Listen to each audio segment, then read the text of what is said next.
जी इतनी लिक्विडिटी है ना, मैं आपको एक उदाहरण देता हूँ, चाहे आप डीमार्ट होल्ड करते हैं या एशियन पेंट्स या पिडिलाइट या ऐसे बहुत सारे स्टॉक्स हैं, बजाज फाइनेंस, ये स्टॉक्स 30-40% गिरते ही नहीं ना जी, क्योंकि इनके जो इंस्टीट्यूशनल होल्डर्स हैं वो स्टॉक 10-15-20% गिर जाता है वो खरीद लेते हैं। तो ऐसा क्योंकि पैसा इतना है, अभी आपने देखा होगा लास्ट म्यूचुअल फंड डेटा भी जब आया था अनिल जी, 44 लाख करोड़ का AUM हो गया पूरी इंडस्ट्री का, उसमें से आई थिंक इक्विटी का कुछ 18-19 लाख करोड़ होगा।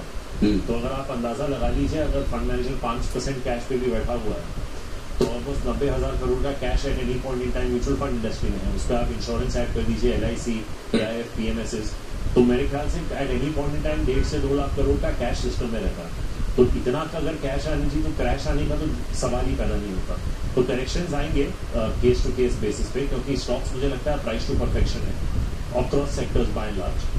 बट अगर आपको लगता है कि यहाँ से आपको वापस 16,500 या 17,000 का निफ्टी मिलेगा, वो मुझे नहीं लगता उसकी प्रोबेबिलिटी इस वक्त बिल्कुल भी मेरे हिसाब से। हाँ, मतलब रुक सकता है, थोड़ा घट सकता है, लेकिन टूटेगा नहीं। बिल्कुल इस तरह का रेस ना लीजिए। आप अगर 400 मीटर की रेस दौड़ रहे हैं तो आप 100 मीटर तेज भागेंगे, फिर अगले 100 मीटर थोड़ा आराम से, पर आप वापस फिनिशिंग लाइन स्टार्टिंग लाइन पे थोड़ी ना जाके रेस चालू करते हैं। अगर आप करते हैं तो आई थिंक वो थोड़ी एक रुकावट जरूर आ सकती है टाइम वाइज, लेकिन प्राइस वाइज मुझे ज्यादा डैमेज नहीं है इस लेवल से।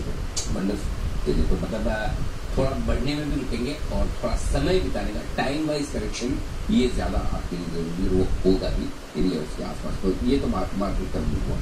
अब जो पैसा स्मॉल कैप शेयर फंड्स में आ रहा है, स्मॉल कैप शेयरों में आ रहा है, मिड कैप स्मॉल कैप शेयरों में जो इतनी बड़ी तेजी बनी हुई है, वहां पर क्या है?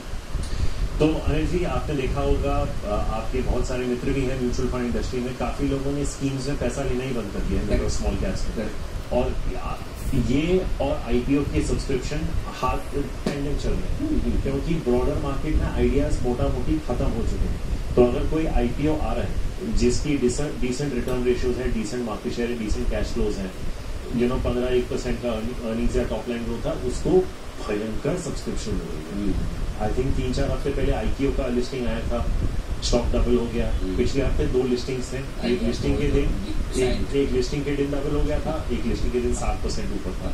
तो ये प्रॉब्लम हो गई है फंड मैनेजर्स की कि अगर मेरे पास पैसा है तो मैं बार बार वो स्टॉक्स नहीं खरीद सकता, क्योंकि सेबी का भी मैंडेट है, आप 10% से ज्यादा किसी कंपनी में खरीद नहीं सकते। तो आई थिंक ये मिड एंड स्मॉल कैप का एक चैलेंज बन गया है। तो अभी आप देखिए केमिकल कंपनीज ने वार्निंग दे दी, राइट, रिटेल में थोड़ा बहुत स्लो डाउन है।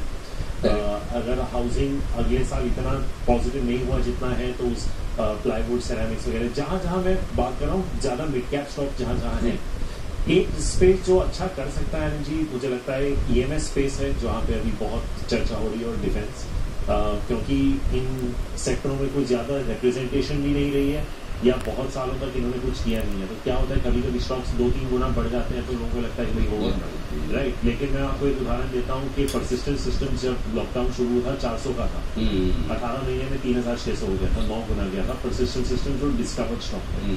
तो आई थिंक अभी भी अपॉर्चुनिटीज हैं, लेकिन आपको सिलेक्टिव होना पड़ेगा। जैसे मैं वेस्टलाइफ की हमने कितनी चर्चा की, अब 900 का स्टॉक हो गया, मैं 250 से बोल रहा हूँ। तो ऑब्वियसली अगर किसी का 6 महीने का व्यू होगा तो मैं उसको बोल ही नहीं सकता आज की डेट में खरीदने। अगर कोई 3-4 साल का व्यू रखे तो बात अलग हो जाती है, पर आज के बाजार में तो एक कयामत से कयामत, तो QSQT बोलते हैं ना, क्वार्टर से क्वार्टर का, तो इतना होल्डिंग होराइजन इन्वेस्टर्स का रहता नहीं है। आप कैसे इंस्टीट्यूशनल लिक्विडिटी में सेल्स करते हैं, ठीक है, और फंड मैनेजर से बात भी करते हैं, आपके दिमाग